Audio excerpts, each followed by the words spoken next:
russosbrand.com, where the pros are the pros. You know, sometimes I feel a little bad because I'm constantly piling on Triple H, and now I'm going to be piling on Road Dogg because the writing of these shows suck. And I worked with these guys, and these guys were friends at the time. And, you know, sometimes I feel bad. But, you know, then I'm sitting there thinking, Ben, if I went out on this wrestling show and had a wrestling match every single week, how would those two guys critique my wrestling match? So it's no different, bro. Me being a full-time wrestler on the roster is the equivalent of you guys being full-time writers. So I can imagine what you guys would be saying about me if I was going out there every week trying to be a wrestler like you're trying to be television writers. And case in point, Ben and Stevie, if this freaking Rock, my soul, I want you bigger than the Rock, if this isn't the biggest cluster I've ever seen in my life, where nobody knows how to write anything that makes any sense. The problem is, and I'm going to let you guys tear this apart, I want to remind everybody, because here's what they're doing. They are repeating the corporate champion angle. That's the story they're trying to tell. So it's the usual suspects. Oh my God, who's gonna turn heel and be the corporate champion? Is it gonna be Cody? Is it gonna be Punk? Is it gonna be Seth Rollins? Who's it gonna be? Who's it gonna be? That's the story they're trying to tell. Here's what people forgot. Okay. The reason Vince McMahon wanted to oust Stone Cold Steve Austin was because Vince felt that Austin was an embarrassment to him and the company, and he did not want Austin representing his company with the flipping the birds, the cursing, the beer drinking. That Vince did not want Austin representing his company. So he was constantly trying to get the belt off of Austin. Okay, let's fast forward to SmackDown, shall we? We got Rock in the ring. First of all, Stevie, he's talking about his Disney movie. Oh, okay, bro. So you're a heel and you're Vince McMahon and you're making Disney movies. So that right there is like, huh? Then, Ben, he goes on to tell Cody, listen to the people. They love you. Bro, even I have said it, and I am not a fan of Cody Rhodes. Bro, he is the perfect person to lead that company. This is a guy that dresses like a star. This is a guy that signs every autograph. This is a guy that does the Make-A-Wish. Like, this is the kind of guy you want representing your company.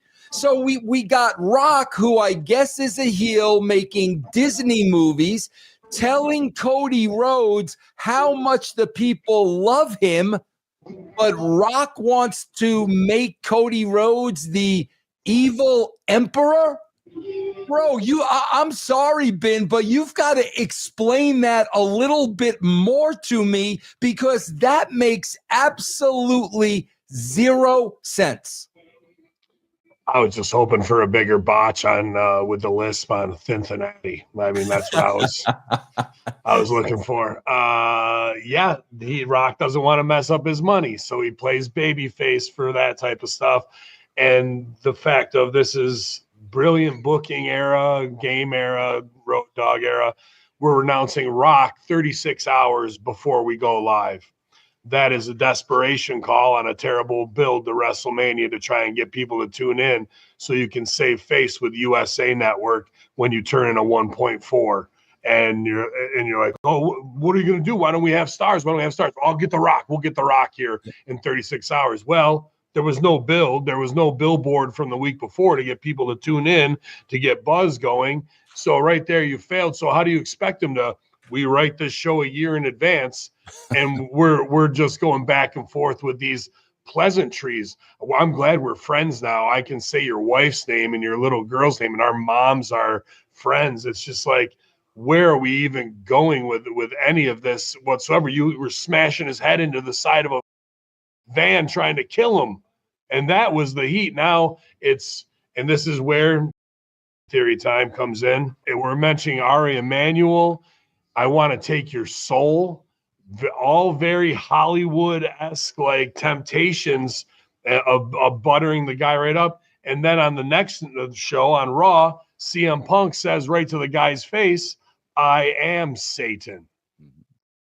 These are interesting concepts when you in 1 week of shows, when you're trying to soul suck, you're trying to Rock putting even over his own movie. You could say, hey, I'm tapped into the kid demographic, and isn't that a weird part of this Hollywood as well? You know, and Cody being coy and talking slow, and this is we can stretch to fill 3 hours is brutal, dude. Like these opening monologues of just putting each other over. We have no show don't tell. Like on both shows, there's so much recap and plot in the monologues, as opposed to going. And I was angry, like even Gunther's thing. I know I'm jumping around, like this is just a point. I was like, I saw you doing a TikTok dance backstage and making a fool of yourself. Don't tell me that.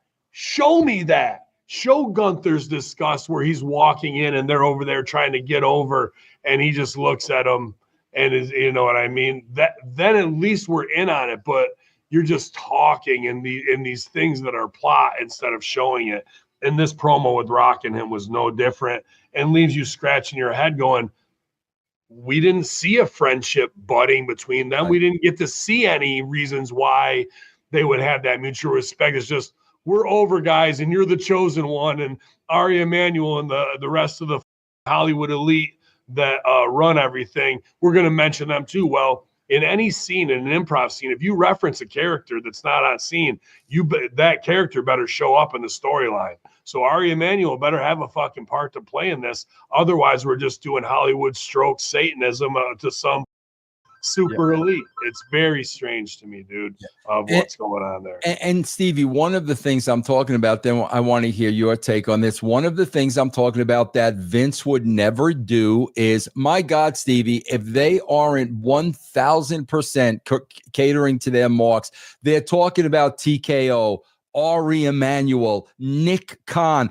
Bro, the average person does not know who these people are. You know, again, on Vince's dime, these people are not going to be mentioned. You're not taught, like Ben said, unless Ari Emanuel is going to be booked in a match or the next GM, you're not mentioning these people because nobody knows who they are. And like I said, these things are adding up of what would have never flown with Vince, that they just keep adding week after week after week, Stevie.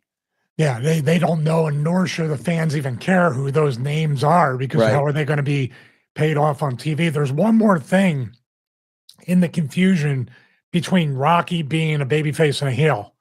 He also announced before he brought Cody out that WrestleMania 42 is going to be in New Orleans. Right. So they're going to boo. You know, you see what I mean?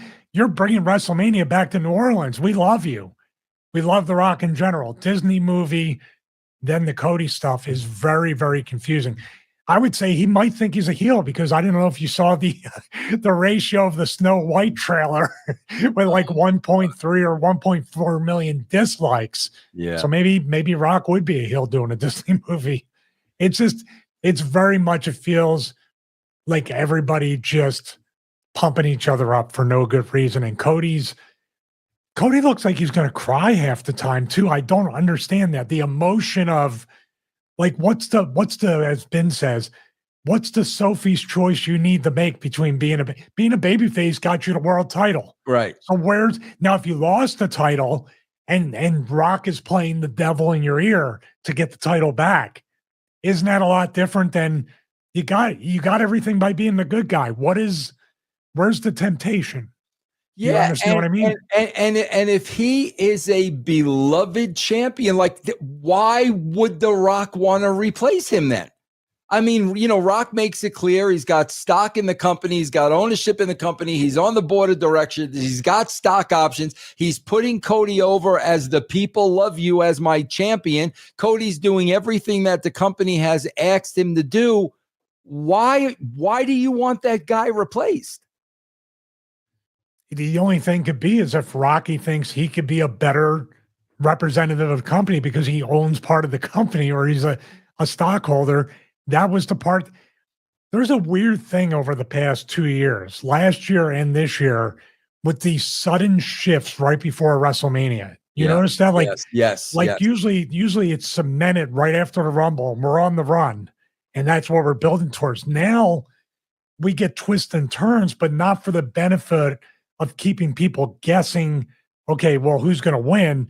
They're guessing, well, what are the matches? Right, what are we going to even get? Yeah, exactly. And I don't know, bro. All I have to say is this: they better be very careful about the way they book this, because if CM Punk turns and he's the corporate champion, bro, they're gonna cheer Punk and boo Cody. Like I don't know if they realize that or not, but if they try to turn Punk, they're gonna cheer Punk. So what does that leave? That leaves Seth Rollins. You're gonna turn Rollins heel again for the 93rd time. Who cares? Now there's a couple of interesting things, Stevie, and one of them I highly doubt. Is Cena the guy that sells out? I can't see Cena his last year in the business being a heel and selling out and leaving that taste in everybody's mouth. I can't see that. Now, Stevie, if they crafted this correctly, okay, and they really knew how to write, bro, the perfect guy that Rock should be talking about is Drew McIntyre. And quite frankly, Stevie, that's really the only thing that could save Drew. They've beaten this guy so many freaking times because he's got the bulletproof. Bro, if anybody wants to join up, with corporate and turn their back on everybody because I've been effed over so many times, he would be the perfect guy. But Stevie, the problem is exactly like you said. Stuff like this is months and months and months of planning and television. It's not the last minute, okay, man, what are we doing for WrestleMania? We don't have anything. Yeah. Drew would be great. It'd be great to kind of go full circle with the Chosen One once again and do it right this time. Yeah. And maybe even get some shots in advance like they like to do right around WrestleMania time. I don't see it being anybody but Drew. I'm a little scared that it might be Seth Rollins, who's already done the corporate type gimmick with Kane and the J&J security, and he rehashed that. It doesn't make sense. He did it with Hunter and Stephanie. Yeah, the whole corporate thing. Yeah. The other thing is it's so weird. There's so many different twists and turns. Like you said, you can't turn Cody heel. You could, but you're going to sacrifice a lot of stuff.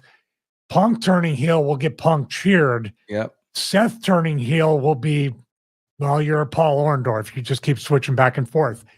The only other interesting thing that would be a completely antithesis of what Rock wants, or if you want to turn that guy babyface again, when Kevin Owens goes to say, I can be your corporate champion, and Rock literally says, you wear a t-shirt, you're a fat F, you're this, and and Kevin hits Rock, then you start something with Rocky and Kevin Owens. Yeah. The other one that people aren't talking about that I really think will get the most amount of heat, Logan Paul. Yeah. You now have a mainstream, somebody very polarizing, but he would be a guy that the belt could help, and he could help the belt by taking it outside of WWE.